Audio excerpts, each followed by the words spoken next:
Good morning, all of you. Myself Meenakshi, your SSC teacher. Welcome you in your geography class. In this video, we will discuss our third lesson of geography, motions of the earth. Previous video में हमने पढ़ा था कि motion और अर्थ में दो प्रकार की गतियां होती हैं, रोटेशन एंड रेवोल्यूशन। जो हमने रोटेशन पढ़ा था क्या था? Rotation is the moment of the earth on its axis the कि जब पृथ्वी क्या है अपने ही अक्ष पर घूमती है तो उसे वो क्या होता है? रोटेशन। उसके कारण क्या बनते हैं? दिन और रात बनते हैं। In this video we will discuss in revolution. Revolution क्या पढ़ा था हमने पिछली वीडियो में? क्या था? The movement of the earth around the sun in a fix path is called revolution. उसे हम रेवोल्यूशन कहते हैं। ओके स्टूडेंट्स, और रेवोल्यूशन के कारण क्या बनता है? दिन और रेवोल्यूशन के कारण क्या बनते हैं? हमारी सीजन्स बनती है। अब हम उन सीजन्स के बारे में पढ़ेंगे कि क्या होती हैं सीजन्स, कैसे बनती हैं। As a usually divided into summer, winter, spring and autumn season. कि इसने बताया कि हम क्या करते हैं, हमारी एक वर्ष को गर्मी, सर्दी, वसंत और शरद ऋतुओं में बांटा जाता है। Season change due to the change in the position of the earth around the sun. मतलब ये बता रहा है कि सीजन कैसे बनती है। ऋतुओं में परिवर्तन, सूर्य के चारों ओर पृथ्वी की स्थिति में परिवर्तन के कारण क्या होती हैं? हमारी सीजन्स बनती हैं। अब हम इस वीडियो में जो हमने ये डायग्राम देखा था पिछले वीडियो में, जिसके बारे में हमने थोड़ा सा डिस्कस किया था, उसके बारे में हम पढ़ेंगे डिटेल में। ओके, देखो, लुक एट द 3.3 फिगर्स को देखिए। You will see that on 21 June the northern hemisphere is tilted toward the sun. कि 21 जून को उत्तरी गोलार्ध सूर्य की तरफ झुका हुआ है। सूर्य की किरणें, ठीक है, कहाँ पर झुका हुआ है? 21 जून को। हमारा 21 जून को क्या है? उत्तरी गोलार्ध सूर्य की तरफ झुका हुआ है। ठीक है, ये देखो, ये क्या है? हमारा सन है। और यहाँ पे 21 जून है ये रास। तो ये क्या होता है? समर सोलेस्टिक। इसमें क्या हो रहा है कि सूर्य की किरणों की तरफ ये क्या है? झुका हुआ है। इसको समझने से पहले, अब नेक्स्ट लाइन को समझने से पहले हमें पिछले लेसन को थोड़ा सा रिवाइज करना होगा। The ray of the sun fall directly on the Tropic of Cancer. कि इसमें जो सूर्य की किरणें हैं वो सीधी किस पर पड़ती है? ट्रॉपिक ऑफ कैंसर, कर्क रेखा पर पड़ती है। पिछली वीडियो में हमने एक डायग्राम किया था, ये वाला डायग्राम। ये डायग्राम हमने किया था ना। इस डायग्राम में हमने क्या पढ़ा था? ठीक है, ये क्या था? हमारे लैगिट्यूड के बारे में हम पढ़ रहे थे, लॉन्गिट्यूड के बारे में हमने इस लेसन में पढ़ा था। सारी जो क्या चीजें थी, ये सारी इमेजिनरी लाइन्स थी। अब इसमें क्या है? ये हमारा जो इमेजिनरी लाइन जो हम बनाते, इसमें क्या थी? ये बीच में जो लाइन थी, ये मान लो ये राउंड शेप, इसकी जो बीच की लाइन है इसको हम क्या बोलते हैं? इक्वेटर बोलते हैं। इक्वेटर से क्या होता है? जो हमारा ग्लोब है वो दो भागों में बढ़ जाता है। दो भागों में कैसे बढ़ जाता है? जो ऊपर वाला जो पार्ट होता है उसको हम क्या बोलते हैं? North Pole. और जो नीचे वाला जो पार्ट रहता है हमारा, उसे हम बोलते हैं साउथ पोल। ठीक है, अब जो ये जो हमारा नॉर्थ पोल होता है, नॉर्थ पोल में ये जो ऊपर जो लाइन होती है कितने डिग्री पर होती है? 23.5 डिग्री पर जो ये लाइन होती है इसको हम क्या बोलते हैं? Tropic of Cancer. ये क्या होती है? हमारी ट्रॉपिक ऑफ कैंसर। जो हमारा साउथ पोल होता है, साउथ पोल में जो ये लाइन 23.5 डिग्री पर होती है उसे हम क्या बोलते हैं? ट्रॉपिक ऑफ कैप्रिकॉर्न बोलते हैं। ओके स्टूडेंट, हमने इसमें किया था ना, जैसे सूर्य की किरणें कहाँ पर सीधी पड़ती है, हमने किया था कि यहाँ पर तो सूर्य की किरणें पड़ती नहीं है। फरीड जोन जो होता है उसमें सूर्य की किरणें नहीं पड़ती, तो यहाँ पर हमेशा क्या रहती है? हमेशा ही ठंड रहती है। और वहां पर क्या है? लोगों का रहना बिल्कुल इम्पॉसिबल है। और हमने पढ़ा था कि जो पोलर बियर होते हैं वो भी यहाँ पर पाए जाते हैं। ओके स्टूडेंट, तो ये तो हमारा, हमने सिर्फ इसलिए, अगर हमने इसको समझना है, रेवोल्यूशन को समझना है, तो हमें किसको ध्यान में रखना होगा? एक तो ये क्या है? ट्रॉपिक ऑफ कैंसर को और ट्रॉपिक ऑफ कैप्रिकॉर्न को। ये हमारा साउथर्न हेमिस्फीयर होता है और ये हमारा क्या होता है? नॉर्थ हेमिस्फीयर होता है। Okay, next we will discuss our next line. As a result, जो सूर्य की किरणें हमारे किस पर पड़ती है, ट्रॉपिक ऑफ कैंसर पर पड़ती है, उसके कारण क्या होता है, क्या परिणाम होता है, these area receive more heat. तो वहां पर क्या होगा, उस एरिया के अंदर, ये जो एरिया यहाँ पर क्या होगी, उसको क्या मिलेगी, ज्यादा गर्मी मिलेगी। अब ज्यादा गर्मी मिलने से the area near the poles receive less heat rays of the sun slanting. और जहां पर सूर्य की किरणें तिरछी पड़ रही है, यहाँ पर डायरेक्ट नहीं पड़ रही, तो वहां पर क्या होगा, विंटर इन सर्दर्न हेमिस्फीयर में विंटर होगी। और जो जहां पर सूर्य की किरणें सीधी पड़ेंगी नॉर्दर्न हेमिस्फीयर में, वहां पर क्या होगा, ज्यादा गर्मी होगी। Okay, the North Pole is inclined toward the sun and the places beyond the Antarctic experience continuously daylight for about 6 months। इसने कहा है कि उत्तरी ध्रुव सूर्य की तरफ झुका हुआ है तथा उत्तरी ध्रुव रेखा के बाद वाले क्षेत्रों में 6 महीने लगातार क्या रहेगा, दिन रहेगा। सिंस, चूंकि a large portion of the north hemisphere, क्योंकि जो नॉर्थ हेमिस्फीयर होता है is getting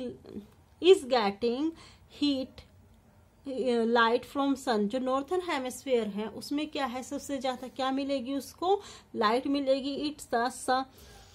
it is the in the region north of the equator, जो नॉर्थ ऑफ द इक्वेटर होगा, जो हमारा नॉर्थ ऑफ द इक्वेटर होगा, यानी कि इसीलिए जो विषुवत वृत्त के उत्तरी भाग में क्या होगा, गर्मी का मौसम होगा। The longest day and the shortest night at this place accrue on 21 जून। ये कह रहा है 21 जून को क्या होता है, सबसे ज्यादा लंबा और दिन और सबसे लंबी रातें होती हैं। At this time the southern hemisphere all these condition are reserve. और साउथर्न हेमिस्फीयर में क्या होता है, उल्टा होता है ना, इट इज विंटर सीजन, तो वहां पर क्या होगा, विंटर सीजन होगी। The night are longer than the day, तो वहां पर क्या होगा, नाइट क्या होंगी, बड़ी होंगी। जैसे हम सर्दियों में देखते हैं ना, नाइट क्या होती है, बड़ी होती है। This position of the earth called the summer solstice, और उससे क्या कहते हैं, पृथ्वी की इस अवस्था को उत्तर अंत्यांत कहते हैं। ठीक है, नेक्स्ट है, अब हम किसके बारे में, हमने अभी तक हमने इसके बारे में पढ़ा, अब हम किसके बारे में पढ़ेंगे, 22 दिसंबर वाली डेट को पढ़ेंगे। On the 22 December the Tropic of Capricorn receive direct heat from the sun at the South Pole tilts toward it. इसके अंदर बता रहा है कि जब इस पर क्या होता है, सूर्य की किरणें 22 दिसंबर को सूर्य की किरणें दक्षिणी ध्रुव की ओर झुके होने के कारण मकर रेखा पर क्या पड़ती है, मकर रेखा पर सीधी पड़ती है। यहाँ पर किस पर पड़ रही थी, ट्रॉपिक ऑफ कैंसर पर। इस पर क्या पड़ेगी, ट्रॉपिक ऑफ कैप्रिकॉर्न। हमने पढ़ा है ट्रॉपिक ऑफ कैप्रिकॉर्न कौन सा है, ट्रॉपिक ऑफ कैंसर कौन सा है, पिछले लेसन में जो अभी हमने डिस्कस किया है। ठीक है, as the sun rays far vertically at the Tropic of Capricorn पर पड़ेंगी, और वो कितना होता है, जैसे ट्रॉपिक ऑफ कैंसर था कितने डिग्री पर था, 23.5 डिग्री पर, और वो क्या था, नॉर्थ में था, ये क्या 23.5 डिग्री साउथ में है। A large portion of the southern hemisphere gets light, तो क्या होगा,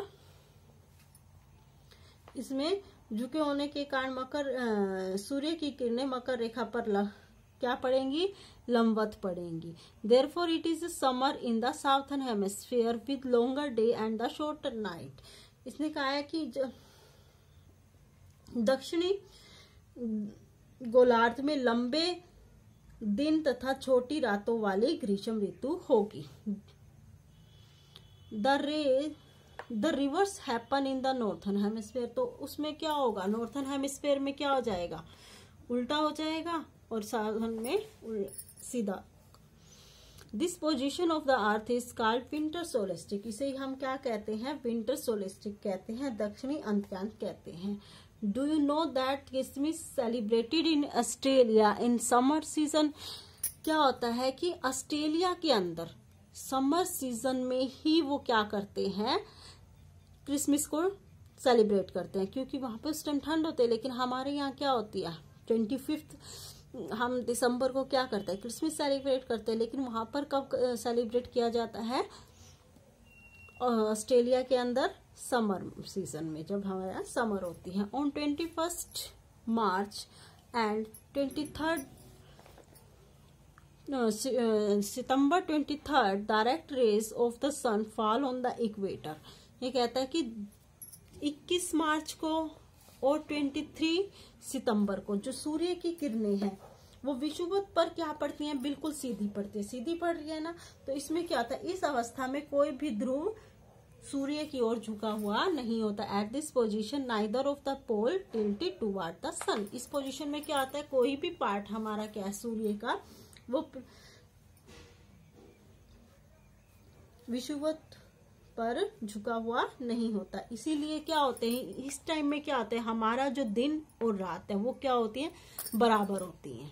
ठीक है, दिन और रात क्या होते हैं, बराबर होते हैं। कब होते हैं दिन और रात बराबर, 23 सितंबर को और 21 मार्च को बराबर होते हैं। So the whole earth experience equal day and equal night, this is called the equinox. ये कहता है इक्विनॉक्स क्या होता है, विषुवत किसे कहता है, जब किसी भी ध्रुव पर सूर्य की ओर झुका हुआ नहीं होता, इसीलिए पूरी जो दिन और रात है वो बराबर होते हैं, उसे ही हम विषुवत कहते हैं। On 23 September in the autumn season in the northern hemisphere, ये कह रहा है कि 23 दिसंबर को उत्तरी गोलार्ध में तो क्या होगी, शरद यानी कि सर्दी की ऋतु होगी। And the spring season in the southern hemisphere, और दक्षिणी गोलार्ध में बसंत ऋतु होगी। The opposite in the case 21 मार्च, और 21 मार्च को क्या होगा, इससे उल्टा होगा। क्या होगा, when the spring in the northern hemisphere and autumn in the southern hemisphere.